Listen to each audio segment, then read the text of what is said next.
Buckingham Palace quietly confirmed a major shift. Catherine, Princess of Wales, will officially begin granting royal warrants in 2026. This subtle but powerful change signals her growing authority within the monarchy and marks a key step toward her future as queen. The quiet confirmation that surprised everyone. In a low-key line buried within routine royal updates, Buckingham Palace quietly confirmed a change that could significantly reshape Catherine, Princess of Wales's future role. Starting in spring 2026, both Prince William and Catherine will become grantors of royal warrants, a power previously reserved only for King Charles and Queen Camilla. This means they will have the authority to officially recognize businesses and individuals that supply goods or services to the royal household, a prestigious mark that allows them to display the royal coat of arms. While this role may sound ceremonial, it's actually a major step into institutional responsibility. What caught royal watchers off guard wasn't just the change itself, it was the way it was delivered. There was no major press push, no big announcement. The shift was subtle, but unmistakably important. Analysts quickly linked this move to Catherine's growing preparation for her future role as queen. One royal commentator called it a silent handoff of influence. It's not just about business. It's about power, trust, and how the palace is slowly bringing Kate into the core decision-making circle, with precision and purpose. Why this matters: the power to influence British industry. Becoming a grantor of royal warrants isn't just a symbolic role, it's a power move. Royal warrants act as a formal seal of approval from the Crown, boosting the credibility and commercial success of British brands. Now, Catherine has a hand in shaping which names are tied to the monarchy itself. This change pushes her influence into the world of business, industry, and cultural recognition, aligning with the modern royal trend of being more than ceremonial figures. Experts say this expands Catherine's platform beyond causes and speeches, allowing her to make real decisions that impact British commerce. It also links her passions, particularly early childhood development, wellness, and mental health, to concrete endorsements. Now, companies that align with her values may find themselves under consideration for royal approval. This is also a first in royal history. Princess Diana, despite her global reach, never held this level of authority as Princess of Wales. The fact that Catherine now does suggests a clear elevation of her institutional status.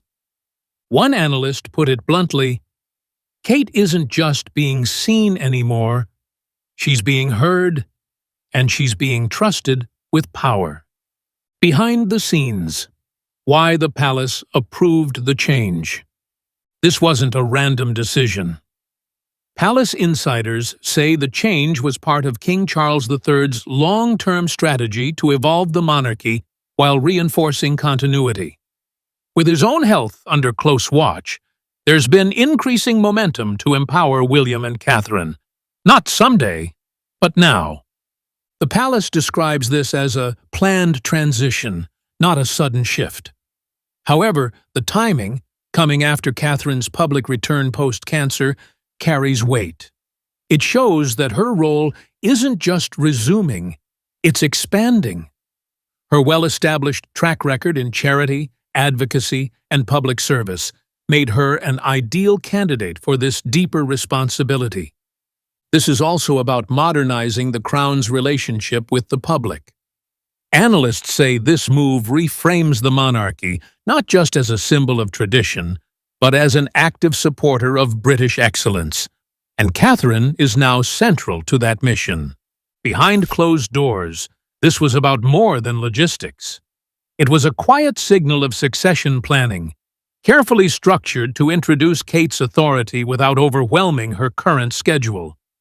As one royal source said, she's not stepping into her future role, the palace is gently building it around her. A new phase after a tumultuous year.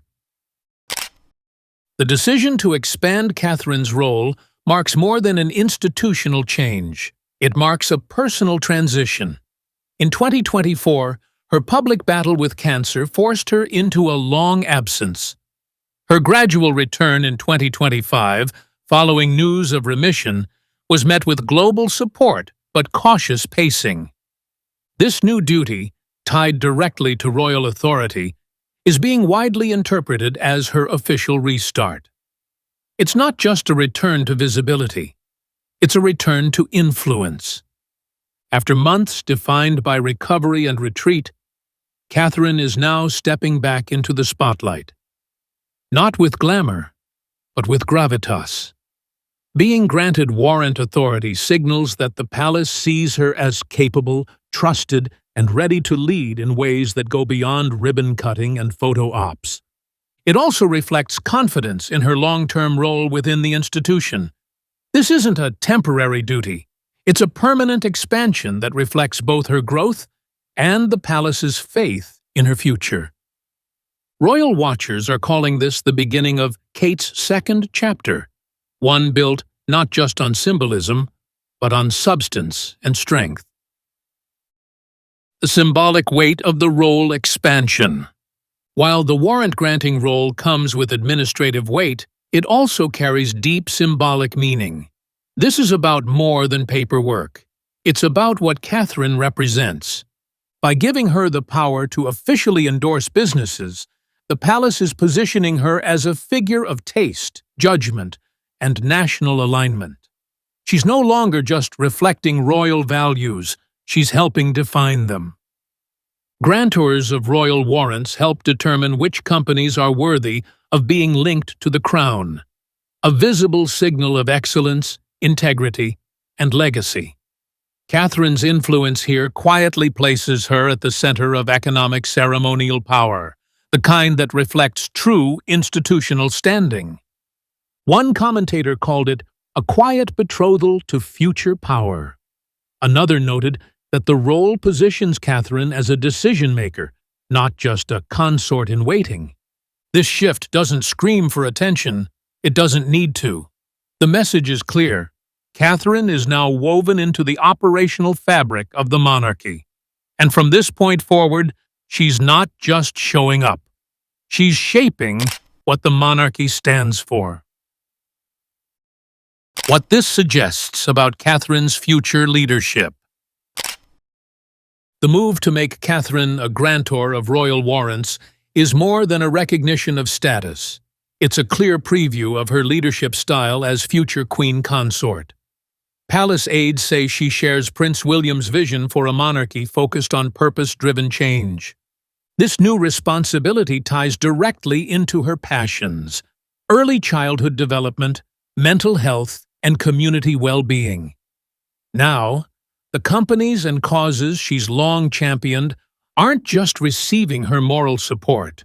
They could receive official royal recognition, complete with the monarchy's seal. Analysts say this is a shift from symbolic appearances to actual influence over royal policy and public engagement.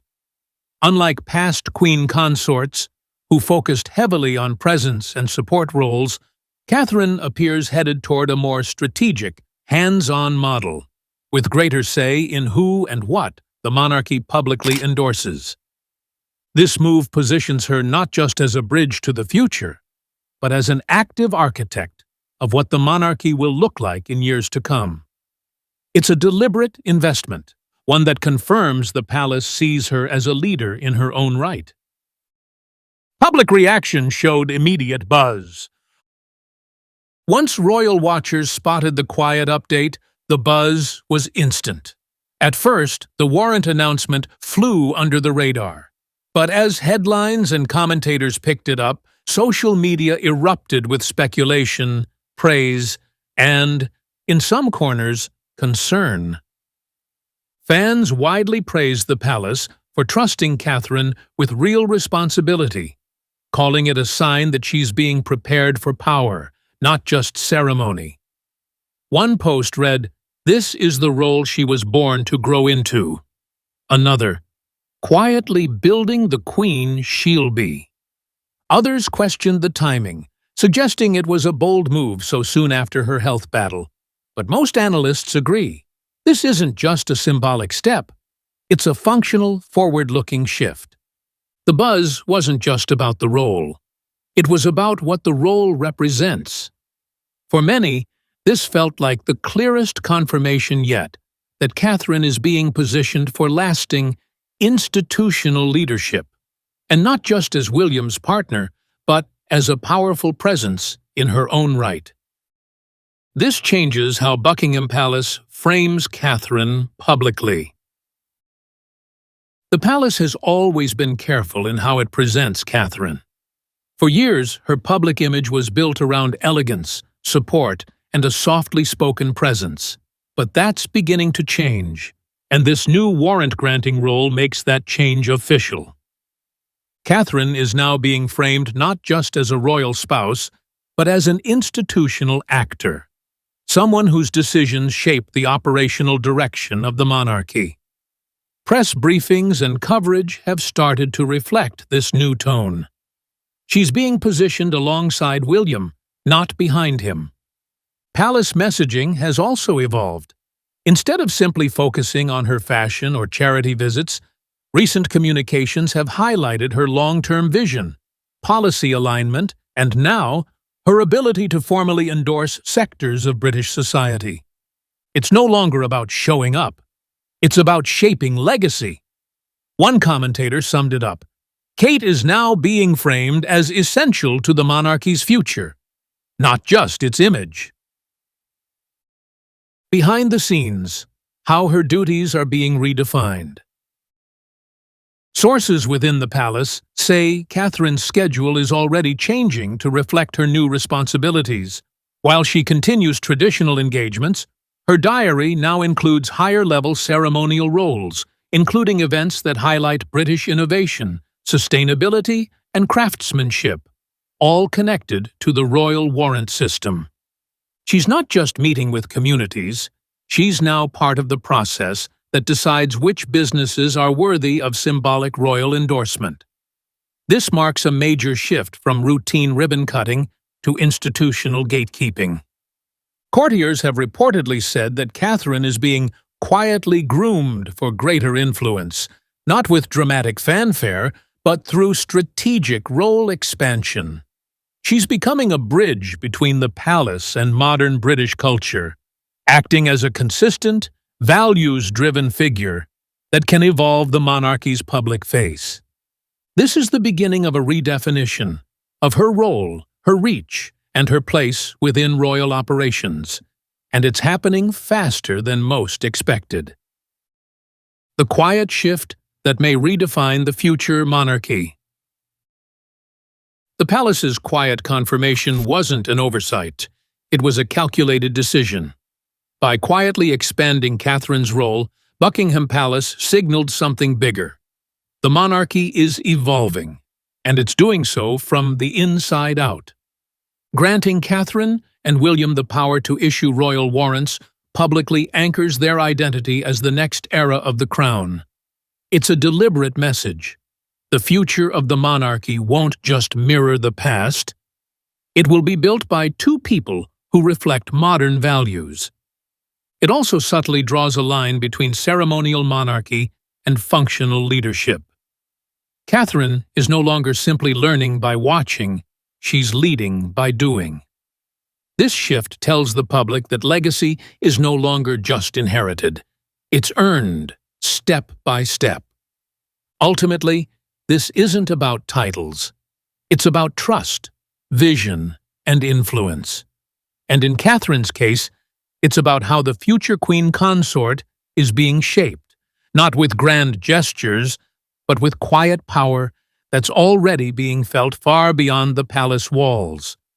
It's not just a new duty, it's a sign that Catherine's reign of influence is already beginning to unfold.